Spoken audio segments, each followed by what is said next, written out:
All right, if you're looking to get a Google Merchant Center approved in 2026, I spent a little over a year and a half getting misrep by Google Merchant Center. I did so much research throughout these 1.5 years, and most of the stuff found online was just a bunch of BS, or it really wasn't like a step-by-step guide on how to get an approved Google Merchant Center. So I learned exactly what they looked for, and pretty much documented every single mistake and fixed everything. So now I know exactly what they look for when trying to get a Google Merchant Center approved. So yeah, let's get into it. So here is the roadmap. So it's built for stores who's been misrepped or want to set it up right the first time. If you're either one of these, then you're in the right place. Now, typically, if you've been misrepped a lot in the past, I hate to say it, but you're probably gonna have to start over, new store, new phone, new Gmail, especially if your GMC has been closed and you've reopened a new one. That's a lot of people, that's where a lot of people go wrong, is they will get misrepped 3 times, close their Google Merchant Center account, open up a new one, and the cycle kind of just repeats itself. That's the same exact loop that I got caught in for a long, long time. So if you want to avoid that and get a Google Merchant Center account approved in the next couple of months, and you want to do it the right way, then you're in the right place.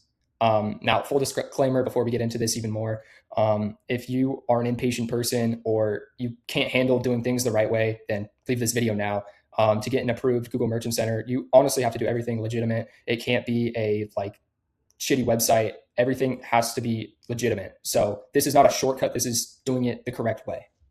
All right, so there's 5 phases into getting a GMC reinstated or approved. So number 1, it's going to be a legitimate business identity. So we'll go over that in the next slide. And then number 2, it's going to be build a trusted store. It can't be just a shitty store that you put together in 2 days. It actually has to have been on the internet for a good amount of time, and it has to be legitimate, quite frankly. And if it doesn't look legitimate and Google doesn't trust your website, then you're screwed. You're not going to get approved. And then number 3, you want to double check every single thing as soon as you build a trusted store. So that involves checking all the dead links, making sure all your policies are congruent.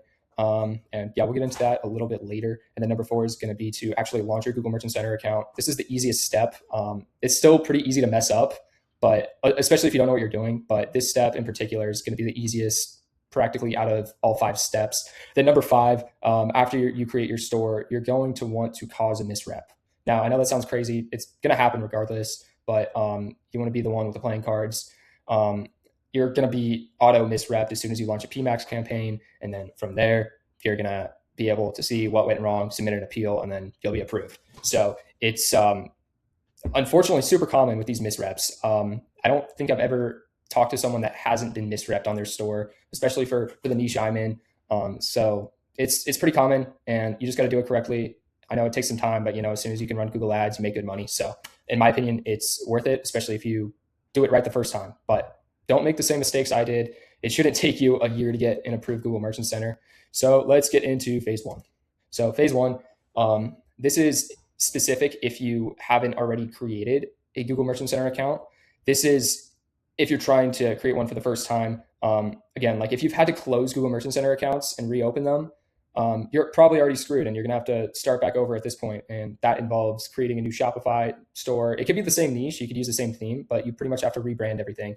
And this is exactly what I had to do to get an approved Google Merchant Center. So pretty much had to close down my old store and redo this entire process. Now, if your store is already doing a lot of money in revenue, and this is a newer issue, a lot of these still apply to you.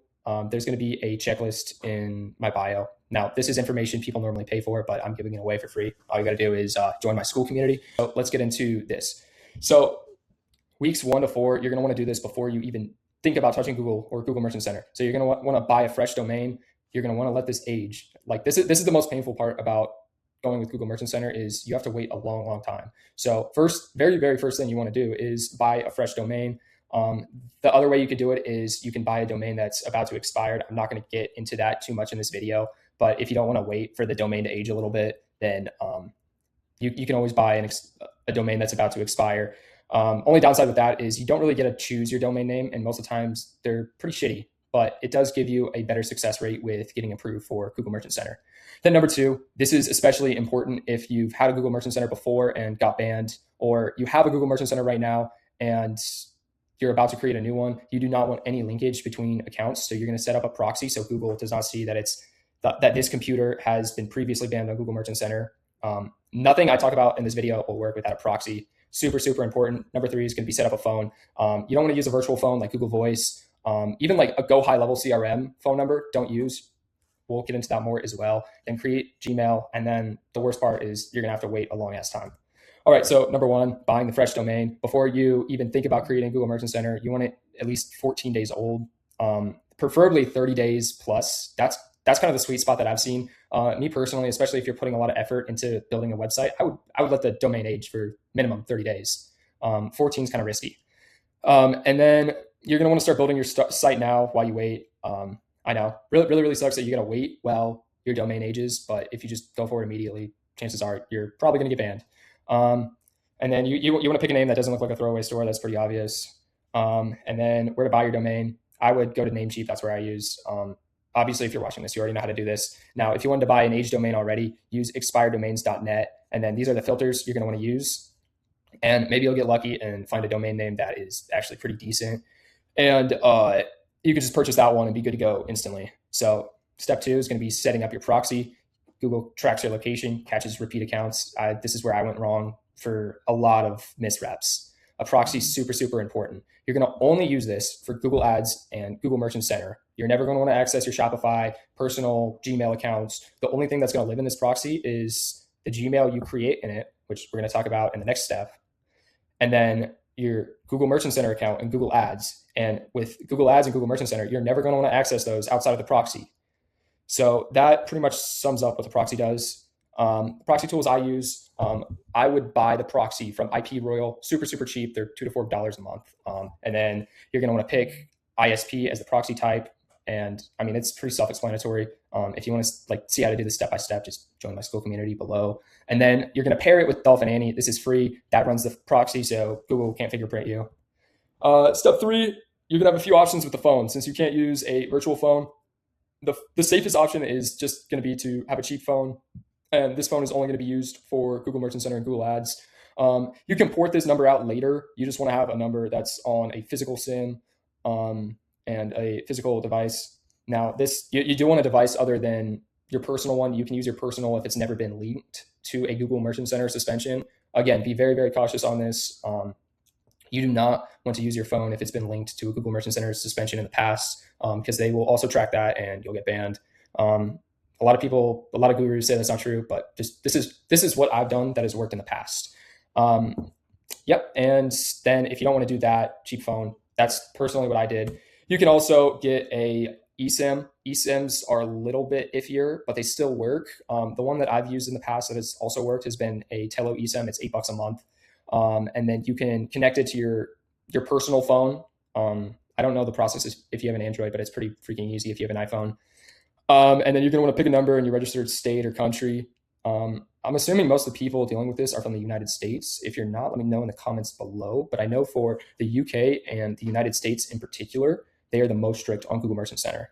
So yeah, you're going to want this number to verify your Gmail that you're going to create in the proxy, Google Merchant Center, ads, and then your website. You can port it out to your CRM after a month if you're using one, so it's not stuck on your personal phone, because depending on how big your store is and how many leads you're getting, it's just impractical to use.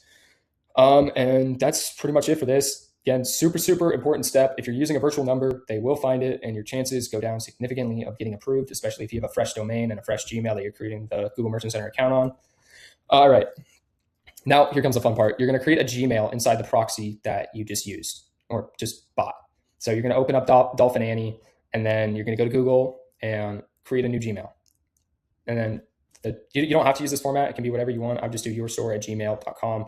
Make sure that you have your phone set up before this, because they're going to ask for a phone to verify this. And then this Gmail only lives inside of your proxy. Now, if you did buy a prepaid phone and it's not your personal phone, you should be safe to sign into Gmail from there. And like that's, but typically it should only stay in the proxy other than for the next step. Typically, especially if you're using a proxy, Google will ban your account because they think you're a bot for your Gmail a couple days in. You're just going to appeal from the phone you have. You can also appeal from the proxy. You're just going to say you're not a robot. I've never had an account that hasn't got unbanned from this, but you can expect your Gmail to get suspended after a couple days.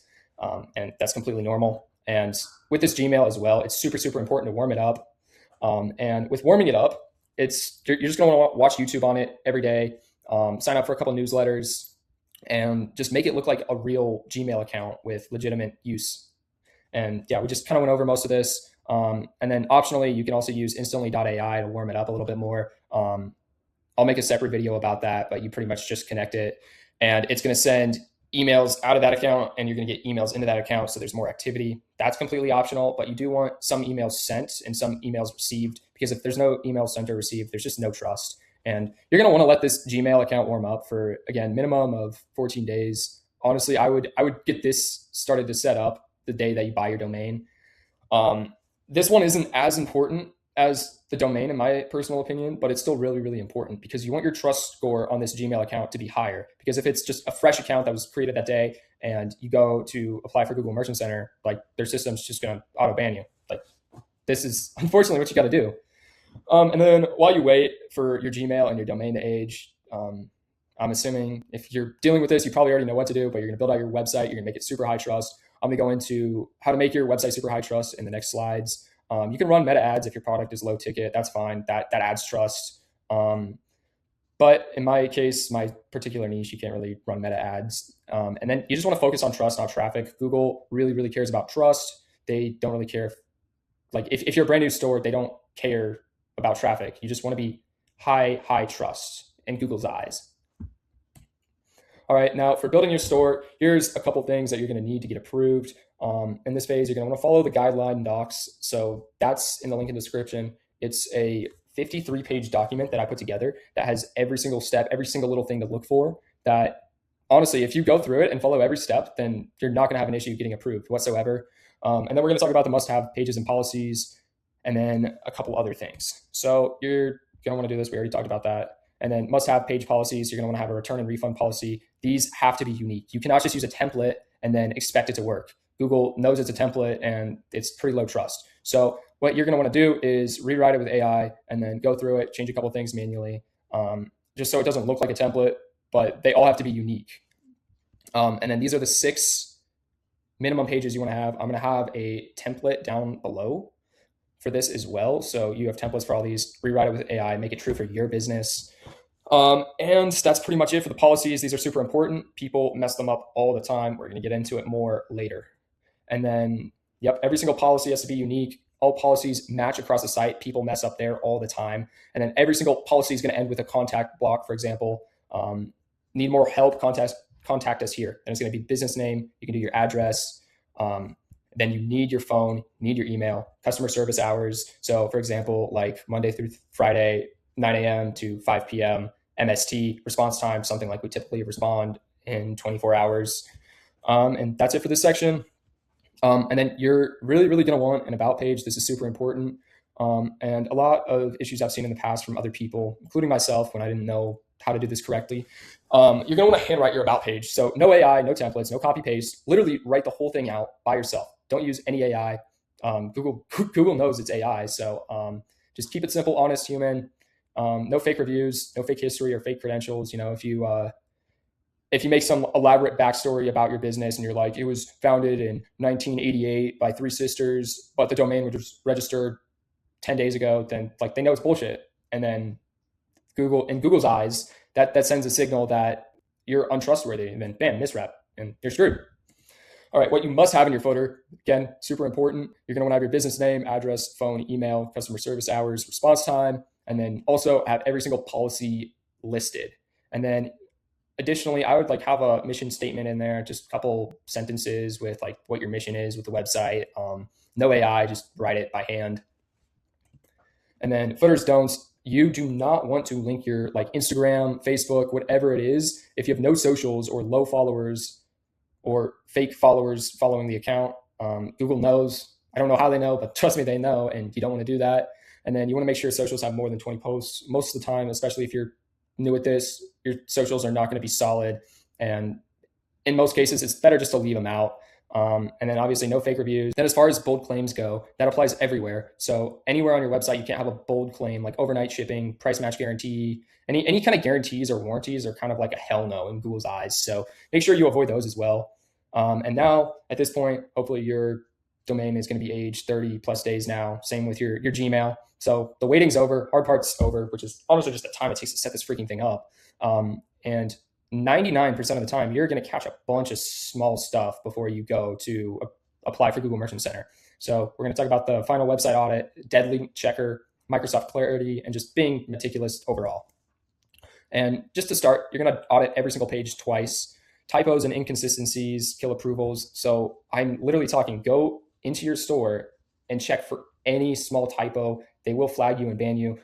Even if you have something as simple as like an H is capitalized, like help@yourstore.com versus help@yourstore.com. You want to make sure everything's congruent. And then every phone and email must be clickable. So just hyperlink them. That's pretty simple to do. Just make sure every single one of them is hyperlinked. If there's one that's not hyperlinked or one's hyperlinked and one's not, then Google sees that as a signal to not approve your business. And then every policy must reference the same business info. So it all has to connect to each other. There can't be any consistencies in the policies. And then for dead links, this is also a very overlooked one. A lot of the GMC gurus don't like to talk about this. You're just going to go to deadlinkchecker.com, paste in your store, and then it's going to let you know if you have any dead links. If you have dead links, get them off your site. You want to make sure that you have no dead links. If you have a lot of dead links, then you're just going to get misrepped. And all that waiting, all that work, it's going to be for nothing.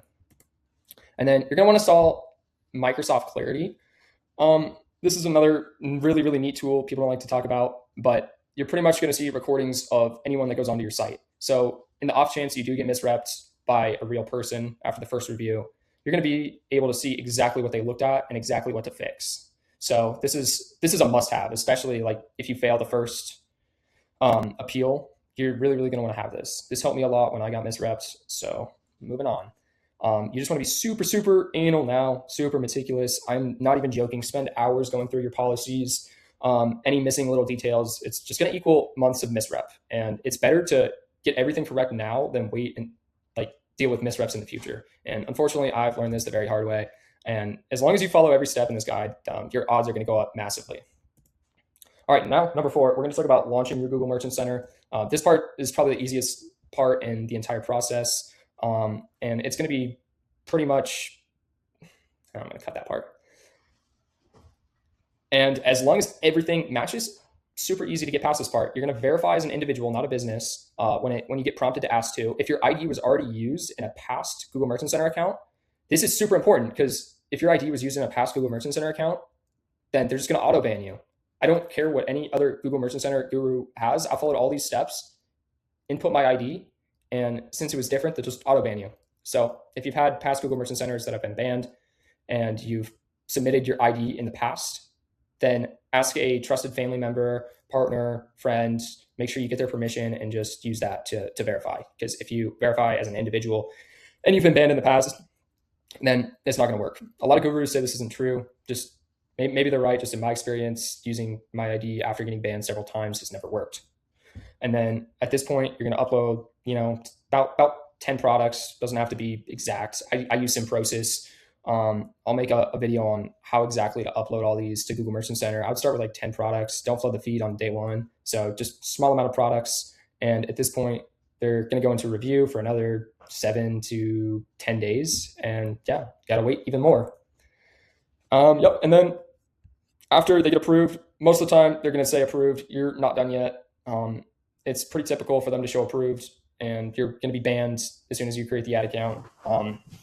So at this point, as long as everything is congruent, set up easily, and also in the back end of Google Merchant Center, when you create it, you're going to want to copy and paste all of your policies. I believe you need shipping and a return and refunds policy. You're just going to want to make sure that everything on Google Merchant Center that you put matches what's on your site exactly.